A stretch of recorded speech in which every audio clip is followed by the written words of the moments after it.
I'm excited for Arsenal. Yeah, Charlie, we booked Sanaa again. Yeah. That's cool. Charlie's gonna start crying. Yeah. I don't have any feelings about that whatsoever.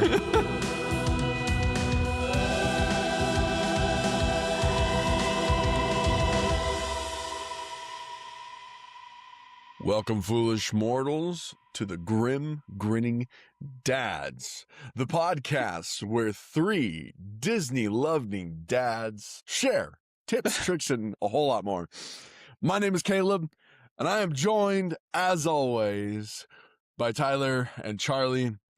If you didn't know, we are travel advisors. So if you're going on an adventure soon, thinking about it, you want to go do something, please click the link in the show notes below. Send us an email, a message, whatever.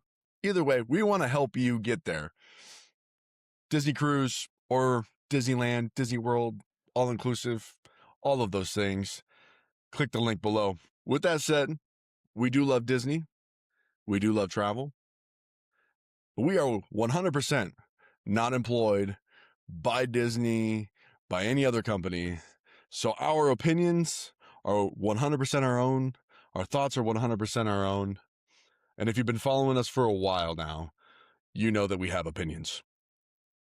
Please like, subscribe, ring the bell, follow, all that jazz on all of our social media. You can find us on Facebook, Instagram, TikTok, wherever podcasts live. That's where we'll be. Today we wanted to tackle something a little bit different than what we've done before, but we want to hear and answer your questions. I don't know if you heard in our previous episode, we've teamed up with the Walt Disney World Tips and Tricks page on Facebook, and there are some questions on there that I think all of us have seen multiple times from different people, and I think we just address them here, and maybe we can help you out a little bit there. But before we do that, we're going to jump into some news. One got me this last week here. Walt Disney Animation Studios created a new short film called Versa. And I know I talked with Tyler a little bit here before we started. He hasn't seen it yet. Charlie, I don't know if you have.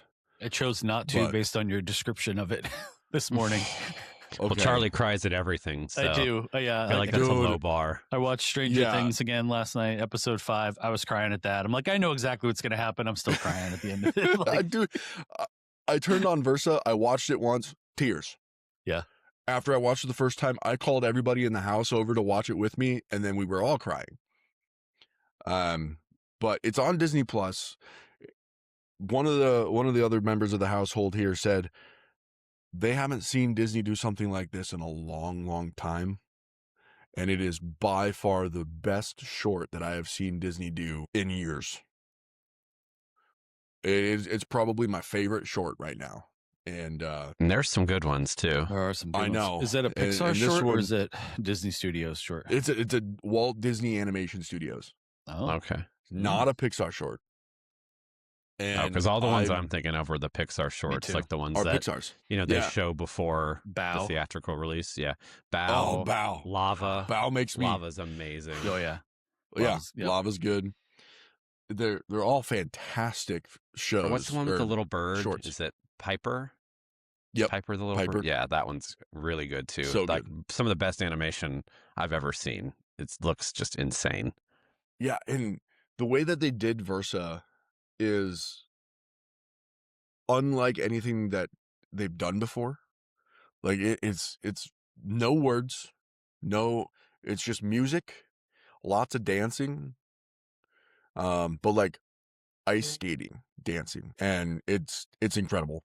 If you haven't seen it, go see it. Grab a tissue box, you're gonna need it, or a towel, because you're gonna cry the whole stinking time. Tissues aren't gonna be enough. It's not. As a dad, it is the worst possible thing that I could imagine happening. Wow. I mean, now I'm just gonna jump off right now and go watch that. That sounds like a great way to start my day here. Oh, and then like the way that it ends. So, like I don't remember what the art form's called, but like pottery that breaks and then like they put it back together with gold. I don't know what that's called, but like That is the end of it. You said the pottery that goes back together with the gold. There's a Japanese word for it. Yeah. It's what is it? It's so beautiful. Doesn't bother me. Kintsugi. Kintsugi, yes. Yeah. I should know that because that's the name of an album from my favorite band of all time, Death Cab for Cutie. Well, there you go. Yeah, there you go. Okay. But that's how they end it. Like it's so good. Need to go see it if you haven't seen it before. Check it out, Disney Plus. It's like 12 minutes long. So, all right. That's when my I need news to be item. Emotionally wrecked, I will do that. Yes. Yeah. Be prepared. I've warned you. Let's watch it at work. In the middle, in my cubicle at work, people look over. What's wrong? What's happening with him? He's just sitting there, tears rolling down my face. Disney did a thing. Yeah, Disney done it. Yeah. How about you guys? What do you guys got for news? Well, I'll just cover this fairly quick. It's about the Disney Adventure. So the newest cruise ship that just debuted over in Singapore has been having some, let's say, growing pains. I know they had a couple preview sailings where there were a lot of like YouTubers on there where it was nowhere near full capacity. So everything seemed to be running pretty smoothly, but they've had a couple sailings now at full capacity, which I believe is about 6,000 guests on there. Wow. And things are not going super well, at least not consistently. So there's an article, just to give credit. It's from WDW News Today by Tom Corliss. And the title of the article is "A Terrible Cruise Ship with a Big Heart." So he goes into a lot of detail about some, design things that are very different than the other ships. So for anyone who didn't know, this is the only ship in Disney's fleet that they didn't design from the ground up. It was about halfway completed when they acquired it from a different cruise line. So, and this was done during the very ill-fated Bob Chapek era, where I think he wanted to try to like kind of fast track their expansion into the Asian market. And this was the way that he thought was best to do it. And I think we're kind of seeing now it probably wasn't the right way to go. Now, a lot of their ships have had issues in the past, and they definitely learned from their mistakes. But there seemed to be just a lot of crowd management issues, even things like the quick service food having lines well over 30, 45 minutes. People like having to show up an hour early just to get any kind of viewing for the stage show. Some of the main attractions on the ship, like the Iron Man coaster that they have, not working for an entire sailing. So if that's going to be like your flagship thing that you're touting for this ship, and to have it not working is bad news. And it wouldn't be so bad if there were ports of call, so you'd have other things to do. But these are entirely at sea itineraries. Yeah, all at sea. So once you're on the ship, you're kind of trapped. So if things aren't going well, there's literally nowhere to go. So hopefully they figure this out. I have confidence that they will. But I think they need to do some work on, maybe don't go at full capacity for a few months and kind of work the kinks out a little bit. Because I think the more bad press it gets, the worse it's going to be, because they definitely need it to have some staying power in that market. So, yeah, a little unfortunate, but hopefully it gets better. I don't know if it will. I mean, we talked a little bit beforehand, like that area of the world is used to being packed. And I think that's the sad reality of it. I remember when they said that they were buying this boat and not building one, that immediately I went, I don't know if that's a good idea. Yeah. Because Disney knows Disney. Nobody else knows Disney. And they design their ships in a way that helps alleviate that crowdedness feel. From what I've seen and what I've heard, I've never been on one. I mean, I would say some ships do it better than others, and there's some. It's like their older ships, especially the first two, that are a little bit smaller. It's harder to spread out the people, but I think they've learned some lessons. So like the Dream class and the Wish class definitely do a better job. Right. For example, not having the kids only area and the adults only area near each other. For example, like that was a big learn. Yeah, and I think that's one of those things that they've learned over time, right? Yeah, and I think this one, DCL knows what they're doing, and now with Josh in charge, he wants to focus on people not just liking things but loving things. So I don't think he's going to be afraid to throw some resources to get this fixed, but we will have to wait and see. I love that about Tomorrow.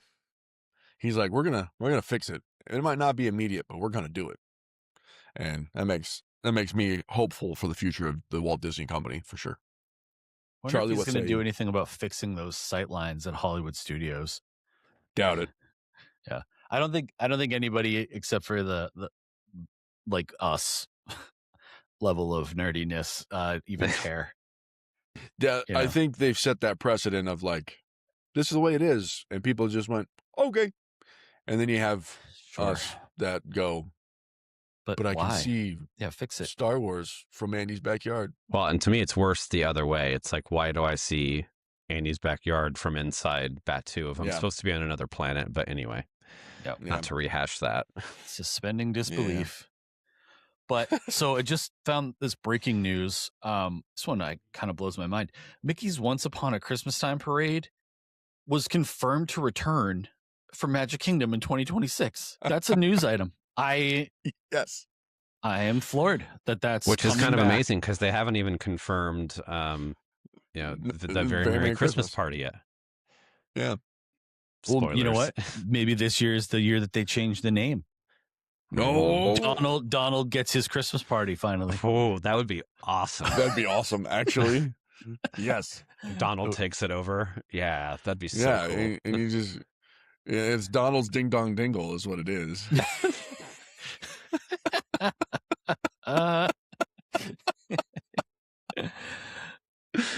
Yes. Oh, clip that. Clip that. We're not getting Mickey's Very Merry Christmas Party. We're getting Donald's Ding Dong Dingle. That's what we're getting. And I'm good with it. Let's do it. All Market the crap out of that. Are. Send that to our assistants, Caleb. Tell that person to put it on a shirt. Yeah. Donald's Ding Dong Dingle. Donald Ding Dong Dingle. Put him in a hat. It'll be great.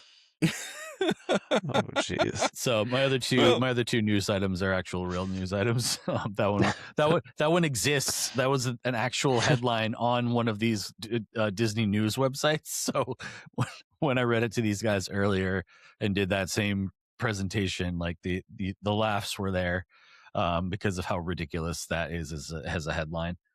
So for those people that are going to Wilderness Lodge this year, the exterior refurbishment, those construction impacts are going to continue through late 2026. So apparently that's going to continue and hopefully won't cause too much of a problem. It's a pretty big area. And it's definitely one of the ones we talked about where people should go. But again, the refurbishment needs to happen. Of course. So hopefully it won't impact anybody's visits. Well, and they're pretty good about, doing it in sections and only during the day. So it's not going to disturb anybody if they're trying to sleep. Like when I stayed at Pop Century last year, they definitely warned, like, part of the resort is under refurbishment because they were redoing a lot of the rooms. But, I only saw like one little like wing of the building that I was in kind of blocked off. But other than that, you would never really know. So they're pretty aware of the guest experience when it comes to stuff like that. Yep. Yeah, Disney does a good job of that. They're not like some hotel chains that they don't care and they just bang concrete with jackhammers all night. Thankfully. I'm not going to mention any names. Yeah. Don't mention any names. Don't get us in trouble. We still want to be hosted by some of these people. Yeah, we would go. Fine. We would love to stay in your hotel and talk about how good it is. Yeah. Maybe not a JW Marriott anymore, but that's well, that was a weird experience at that location, and we still don't really have an explanation as to why that all went down that way. I don't think we'll ever get an No. explanation. And the thing that still floors me is like, you can't provide a receipt. No. He had to Like, go back. yeah. A manager what did he has to do? like specifically approve to print out a receipt. Makes no sense to me. But anyway, And he had to go to a back room to do it. yes. I feel like he went back there. He pulled out should this be a key that he printer. had around his neck. He twisted the key, put his thumb there, did the thing with his eyes like they do in I in really the understand. spy This movies. is like and- going into like the the Cyberdyne vault where they're Yeah. like holding the Terminator chip. Like, yeah, Deep What, cut. like just to get a printed receipt. But yeah. Yeah, it does speaking make of sense. AI, that was a nice transition there. Thank you for setting me up with that one, Tyler. Unintentional, but you're welcome. OpenAI announced that Sora is going to be closing, and that was one of the main reasons that Disney was going to get into an over $1 billion investment in equity into the company, and they Wow. have pulled their investment in the company and are actively seeking other ways to leverage AI. We had a lot of talks at work this week about AI and how it impacts the way that we do work as a company. And like it or not, AI is here, and it's going to be something that is going to impact a lot of these things. So what I'm hoping Disney as a company is able to do is maybe make some of the processes a little bit more seamless, but not have fully, AI generated movies and films, because they're printing money anytime they come out with Yeah. any of these movies. Yeah. I mean, the first thing that comes to mind if they really wanted to integrate like a smart AI assistant is with like the Genie or the Lightning Lane Ooh, right. experience. Because like imagine, because like when you set up, the Genie service now, you can set like what your priorities are, like things that you're interested in. But imagine if it could just go in on the day and just say, I've booked your first 3 lightning lanes. Oh, and by the way, here's your show times that you're looking at, and like actually like plan it out for you. And then if you need to make an adjustment, just say, hey, I can't make this lightning lane, rebook it. And then it just does it for you. Like that is, I think, the next evolution of what they could do as far as an in-parks experience. So again, it goes back to what we said a few episodes ago, spending a little bit less time on our phone. If there's a way to leverage this technology to do the work for us, I think would be amazing. It'd be nice. It'd be real so nice. exciting. And to what you were saying, Charlie, like I definitely think I agree. AI is here to stay, right? It's not going anywhere.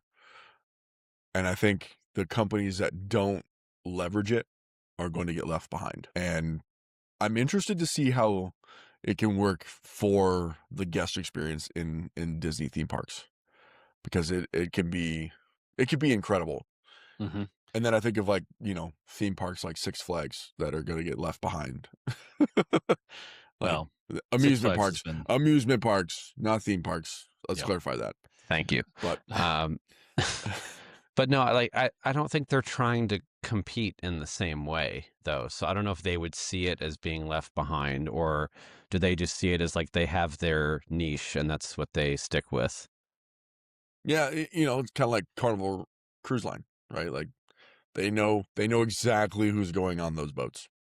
Yeah. And they're not trying to do anything else. They're not trying for anything different. They found their niche. We're going to sit in it. And a big pile of niche.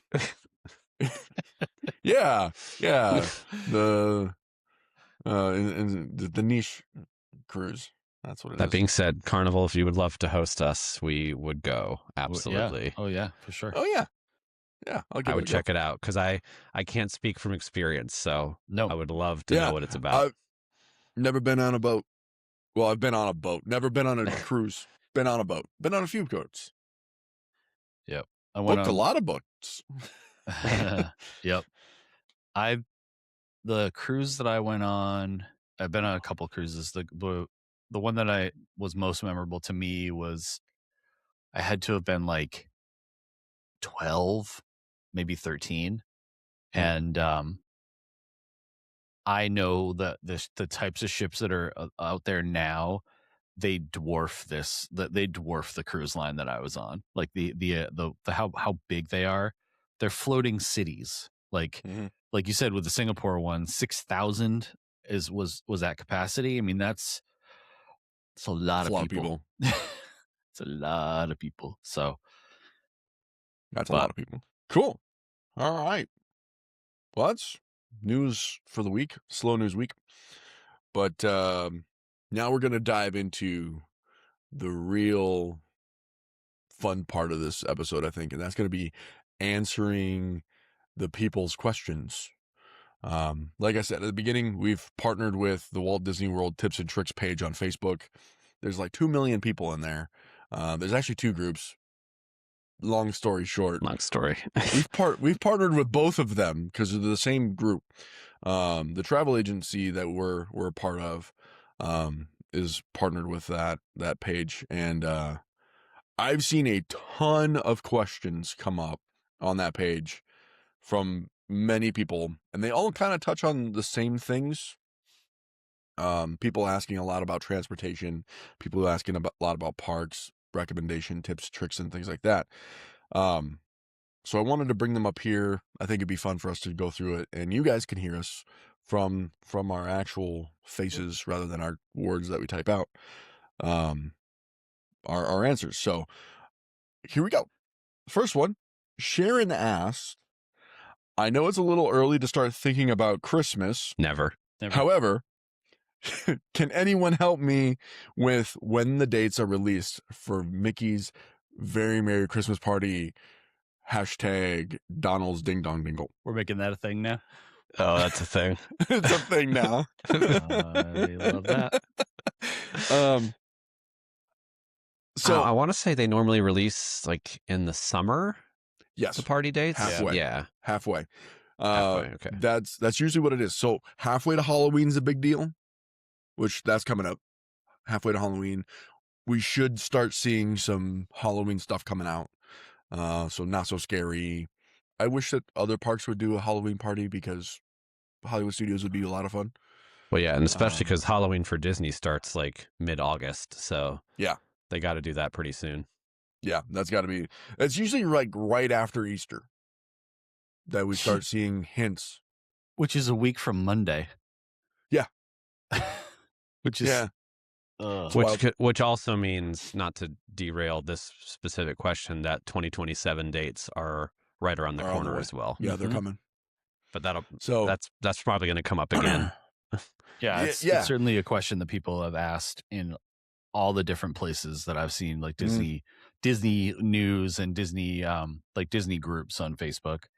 They ask, I want 2027. I want to book for next year because obviously you have to budget, like our Tokyo trip.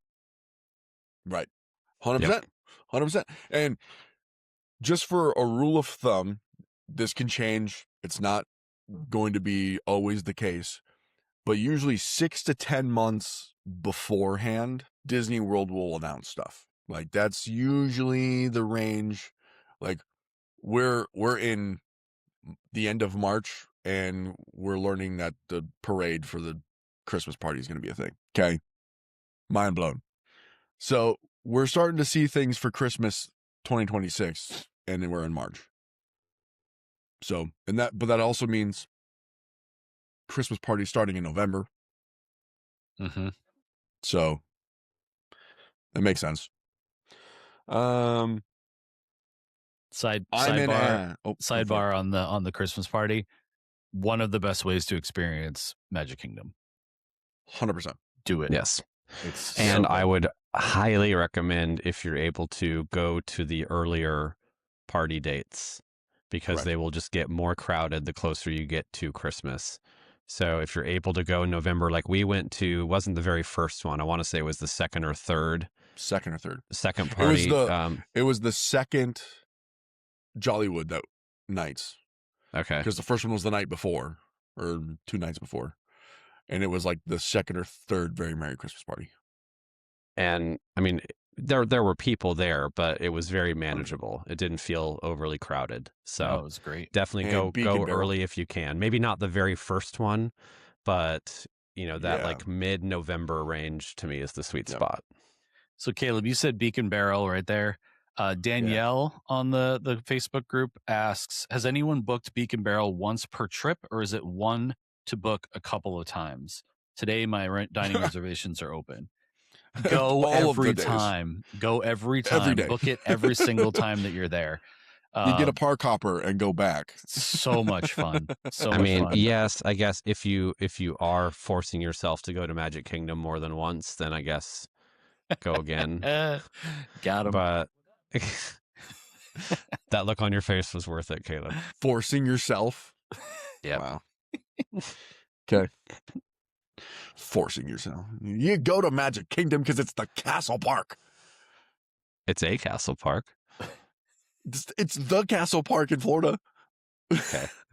Don't count. You can't count Universal. They technically have a castle. They do. But Magic Kingdom's a pretty good one too. Okay, moving on. We'll leave that one alone. All right. I-Man asked, do you have to pay for parking if you stay at a Disney resort? This is a question that comes up a lot. The quick answer to that is no.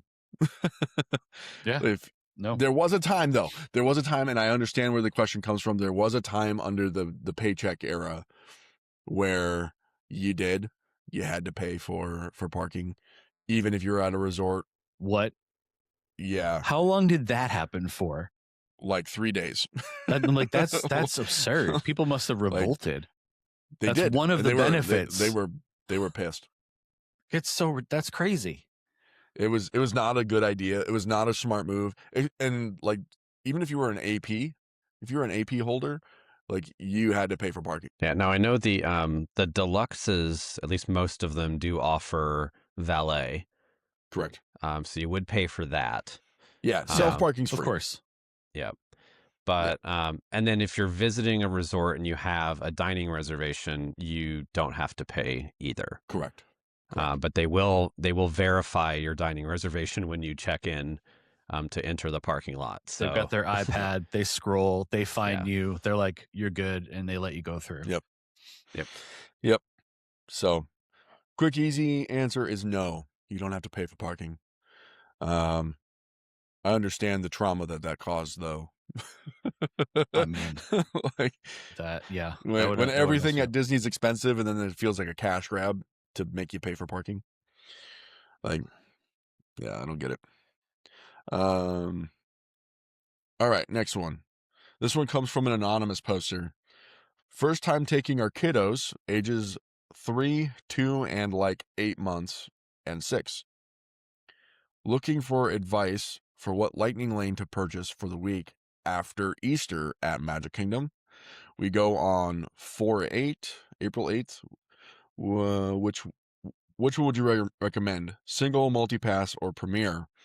Give me the pros and cons and any other tips. We're staying at Art of Animation, booked a dessert post-party for fireworks, also booked character meals during our week there through the dining plan. So nice. I mean, that's a solid trip. Yeah. Ages 3, almost 3, and 6. And 6. So hold on. The 2 and 8 months is the 3-year-old. It's the 3-year-old. I'm understanding that better. Yeah. So almost 3 and 6. I mean, don't do the Premier. No. Multi-pass. And then maybe a single for the people who want to do Tron. Right. Maybe. Yeah, maybe. It is spring break week, though. Like spring break is now through like the mid of April. All around depending on what part of the country. Right. I'm going to say because our spring break here was like 2 weeks ago already. Right. It's at the end it's of a April. Window of spring break. That's what I mean, right? It's a window of time, not necessarily a designated week. Mm-hmm. So, I mean, crowd levels could be high right after Easter. Multi-pass should be enough. Premier pass wouldn't be worth it because it's like $500 a person. You're not going to get your money's worth on that with the age of those kids. No. Right. If you were to go through all of the rides that are on Premier, and tick them off of which ones you could actually go on to with these kids, it's probably less than half of them. Worth it. And for that amount of money, it's not worth it. Yeah. I would just But Magic Kingdom is probably the park where multipass is the best value. Because it does have the most attractions. Yeah. So, and the most attractions, like you said, Charlie, for that age range, for those kids. Yep. Yeah. Yeah. And I mean, with all and that also like allows you to be a little bit more flexible too, with the other things you've got planned. So you got the post party for the fireworks, you've got some dining reservations. Like if you one thing I'll say, partner with a travel advisor so they can help you out with that, because depending on times and things, like they might be able to help you organize, plan out. Not might be able to, they will be able to, and make it a little bit more of a seamless vacation. Yeah. I would definitely partner with a travel advisor if you haven't already, and go that route.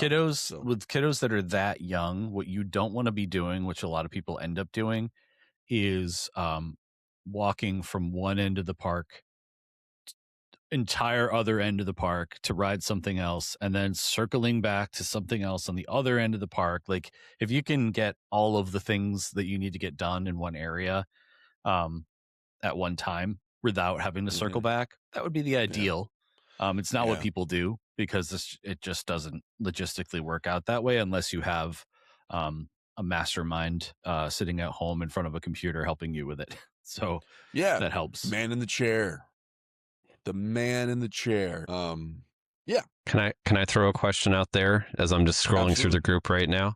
I thought this is an interesting one here. So I think it's Aveline asks, is there a restaurant on property that you probably wouldn't ever visit again? On all property? Oh. Yeah. Well, yes. Okay, let's maybe say like in parks. In parks. Okay. Yes. Yes. Cinderella's Royal Table. See, I thought of that one, but I think there's one that I dislike more, and it's Coral Reef. Oh. Fair.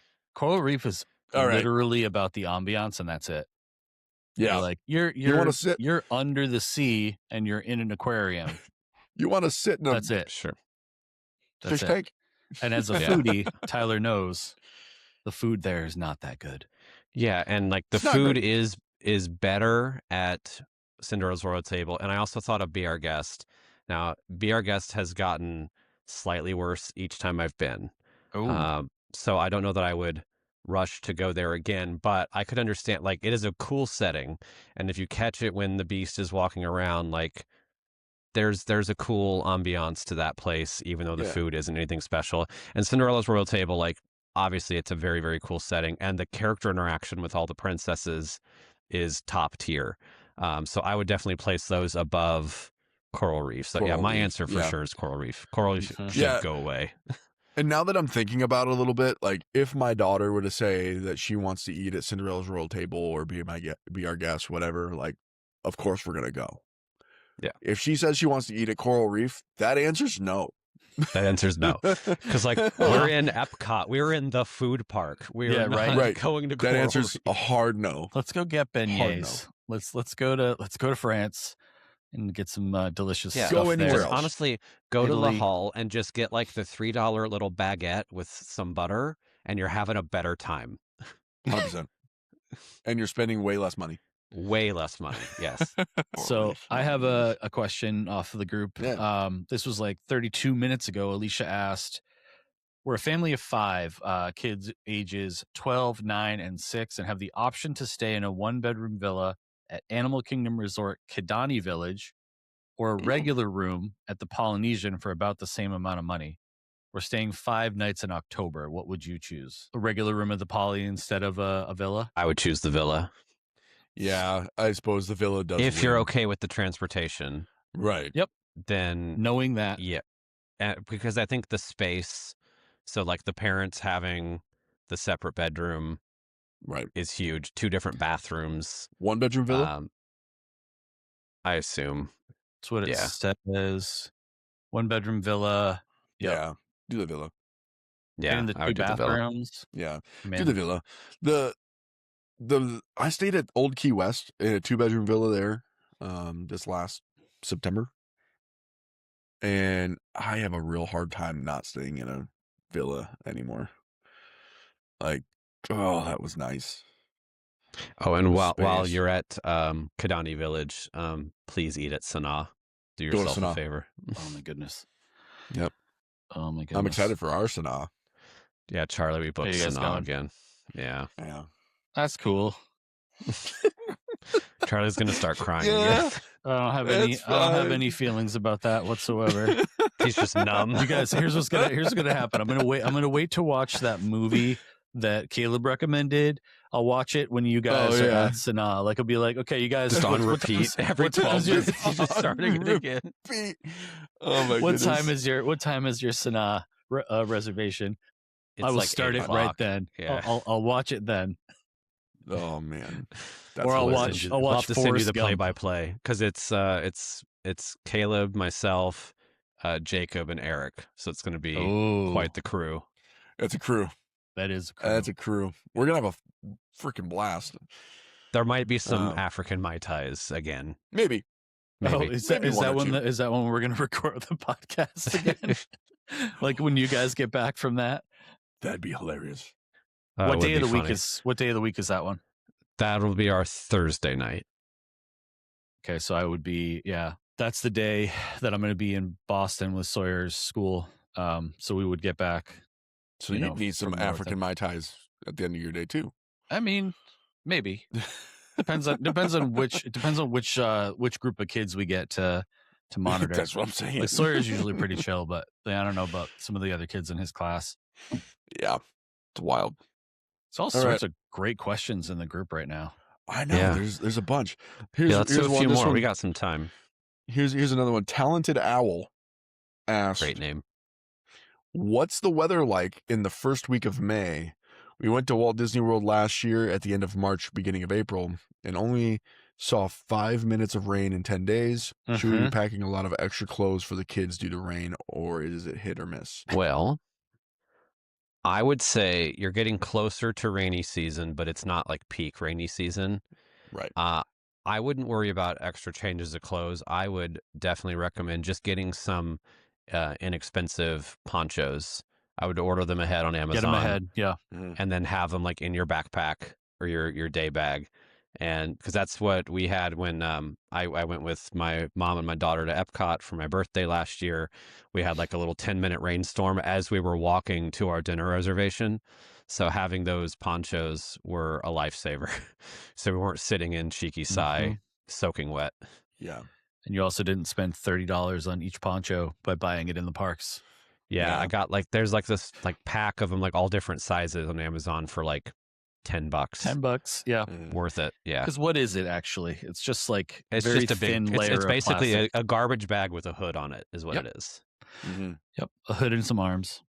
Yeah. Everywhere else in the country, we say April showers bring May flowers, but in Florida, April flowers need May showers. So, yep, that's kind of how throughout the summer the rain picks up, then kind of dies out coming into the late summer, early fall, and then it's dry. But generally, it doesn't rain for super long either. No, so it's like a few minutes here and showers. there. So it's not like it's going to ruin a whole day or anything like that. Shouldn't ruin a whole day, but it also might dissuade some people from doing some things. So people get confused. Don't get confused. Oh, when I was there, you're good. Was that July? Yeah, I was there in July. We went to Geo 82 at Epcot, and it rained while we were in Geo 82, and it downpoured. Like there was like an ankle's depth of water in Epcot, and we just decided to hang out in Geo 82 till it was done, and it was only like 30 minutes. Yeah, max. Love that. And the drainage is really good too. The drainage in the parks is really good. Like you'll see the standing water of this much. Half hour later, it's gone. Oh, it's not even that. It's like 15. It's crazy. So Going it's good stuff. piggybacking off of that same type of question, though, you were talking about like wardrobe and that kind of stuff. Brittany Schultz asks, "What shoes are we wearing to Disney for both adults and kids, both comfy and affordable? Ages Don't six say it, and- Caleb. ages 6 and 7." Crocs. Oh, 6, 7. no. Crocs. For us, All day long Crocs. For us humans and not alien manatees, we will wear actual shoes. Mm-hmm. Crocs are actual shoes. Yeah. They can get wet and you don't have to worry about it. Yeah. I mean, no. That's then you're slip sliding around and it makes that I've never had that squishy problem. sound. Never had that I don't understand how that works, man. I have had Crocs before, like when Crocs were like first a fad. I had them and I wore them, and my feet were sweatier than ever because they don't breathe. And anytime it rained, it was squishy. Yeah, they breathe at the top, not underneath. The holes on the side, dude. You don't have my feet, but one person. You don't have my feet. Chicken Legs 88 did say always Crocs. Always Are Crocs. you Chicken Legs 88, Caleb? Thank you, Chicken Legs. I think he's Chicken Legs 88. That is not me.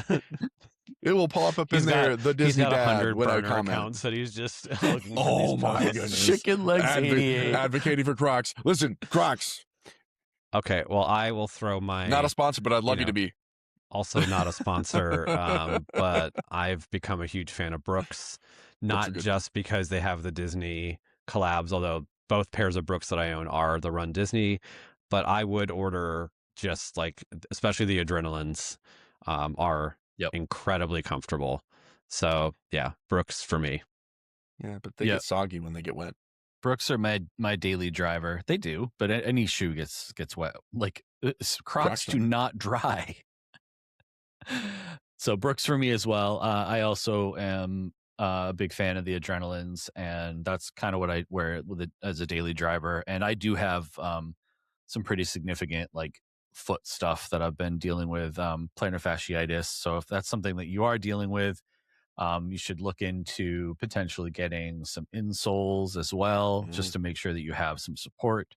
And don't be afraid to ice at night and bring Advil and ibuprofen, and don't do what I did when I was at Disneyland though, where I pretty much overdosed. Like there was too much. I took too much of all of that stuff, and to the point where I ran out. Like that was not the ideal situation. But I was also wearing the really, awesome Ghosts, and the Ghosts don't have as much support as the Adrenalines. So in wearing those and the amount of walking that we did, I still recommend Brooks, but I wouldn't go Ghost if you have any sort of foot issues whatsoever. All right, Caleb, I think ask Mermaid Moods question. Yep, that's the question we're going to bring up here. That's actually the next one. So Mermaid Mood 12 asks, is this a universal consensus? Disney World is better than Disneyland. I want everybody to listen real close when I say this. No. And if you'd like my thoughts on the matter, we have about 30 episodes worth of content of me talking about this. No, just no. Like Charlie said, like, tell me you haven't been to Disneyland without telling me you haven't been to Disneyland. Here's what, like, the more politically correct answer is that they're very, very different, and they are very good for different types of trips. But generally speaking, as a Disney purist, it's Disneyland. It is Disneyland. Yeah. I mean, I understand why people love Disney World more than Disneyland. Like Eric, for example, our genie in chief,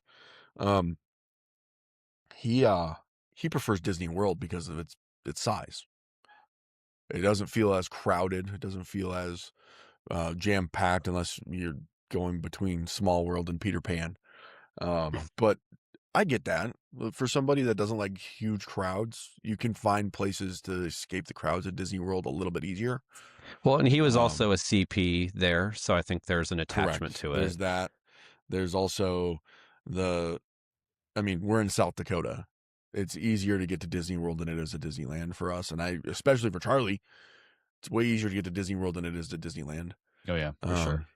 So like there's that preference, but I think at the end of the day, if it came down to it and the stars aligned and it was equal to the cost and easier to travel to Disneyland more frequent, I'd frequent Disneyland way more. Well, yeah, and like the advantage that Florida has is, there's all the stuff that's not just in the Disney bubble, but like in the surrounding area. So, of course, Universal and SeaWorld, and if you want to go over to Tampa, Busch Gardens, Kennedy Space Center, like all the beaches, like there's just more there for like a bigger trip. Right. But if you're purely talking about like, being in the Disney bubble, it's Disneyland. Yeah. Yeah. And I look at it too this way, like Disney World, I'm spending a week. Disneyland, I could probably do 3 days, 4 max. Yeah, which is exactly what we recommended to Jacob, if I remember correctly. It was like that. It is 3 to 4 days is like the perfect first time. Yeah, and I've been now 4 times, I think. 1, 2, 3, 3 times, and 2 days, 3 days max is like my perfect amount. I don't need to go any longer than that. I don't know how people can go longer than that. Like people that spend a week there, I'm like, what are you doing? Why would you do that? Whatever. So not a general consensus. Not a general consensus. Common misconception. But, yeah. So I think we're gonna do more of these. It's a lot of fun to go through these questions and talk about them, I think. So you guys, all you people watching, keep going into the Walt Disney World Tips and Tricks page, asking questions. You'll see myself, Tyler, Charlie, all of us in there from the Genie Travel Company, answering questions as best we can.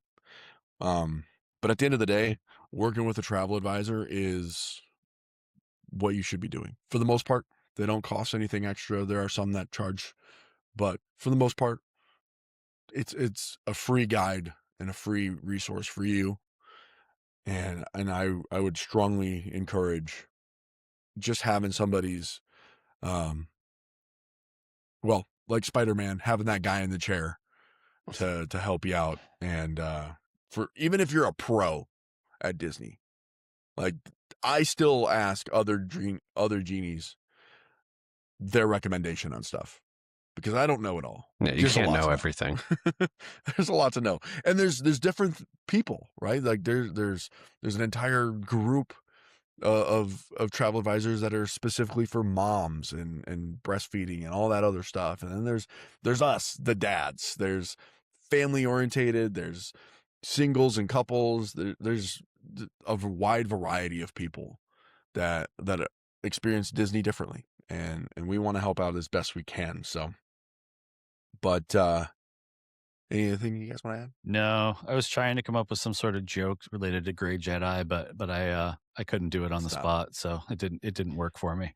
Wow. But like the amount of questions that are good questions, like I was thinking, oh, we're gonna transition into the end now. There's like 35,000 more questions that I can answer. So many questions. It's amazing. But no, we will definitely come back to this because there's a lot of great stuff on there, and this is the kind of thing, like, and to Caleb's point, like a lot of the advice that we give is the big reason to use a travel advisor, because like we can't know everything, but we have a lot of resources to find the best answers for you. So that's really the best endorsement that we could give, is like, there's no pressure. There's, you're not spending extra money.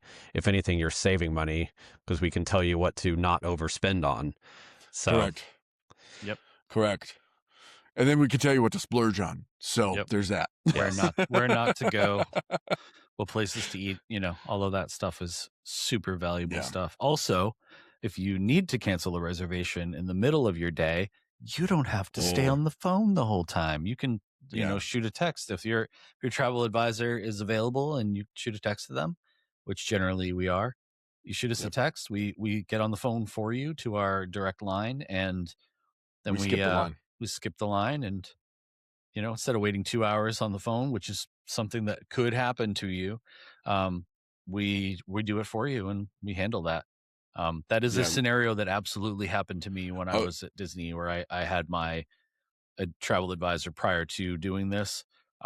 She was on the call, and she was canceling reservations and moving things around for me because we were late to one thing, and then we were late to another thing. It just snowballs. So, and real life story. I had a client that was there. They were in Magic Kingdom. They had to go all the way back to their resort because kid had like a complete meltdown. Bad things happened to good people. Clothes needed to be changed. Like bad thing. There was no way they were going to make their dining reservation. And they were like, we need help. And I was like, that's why I'm here. I made the call. I asked them if they wanted to reschedule or if they wanted to just completely cancel. And they were open to rescheduling. So I got on the horn, pulled up the cast member on the phone, talked over, told them what was going on, ended up finding a spot for them and rescheduled. So, and if there's not a spot open, obviously we have that conversation. There's no places for you. So we had to cancel. So it's just stuff like that we have the resources to do that. So definitely work with a travel advisor. They're there to help. We want to help. And so I think that wraps up another episode of the Grim Grinning Dads. Please, if you haven't already, like, subscribe, follow, listen to us on all the places where podcast lives, because honestly, we do this because we love it. We want to make sure that we're providing you guys with the right content, the right stuff, really to be a resource for you. So if you can find us on all the platforms, wherever podcasts live, follow us. Occasionally we'll do pop-up lives on TikTok if Charlie's able to get out of work and have lunch in his car. we do that sometimes, not regularly, but they sometimes show up there. But the only way you'll know that we're going live is if you follow us on TikTok. So come interact with us there. And again, if you guys would like help planning your vacation to Disney or otherwise, please reach out. We'd love to help you out, be a resource for you. So yeah, I think that's that. That's Tyler. That's Charlie. I'm Caleb. And you're you. Join us next time when the dads come out to socialize. Crocs. Stop it.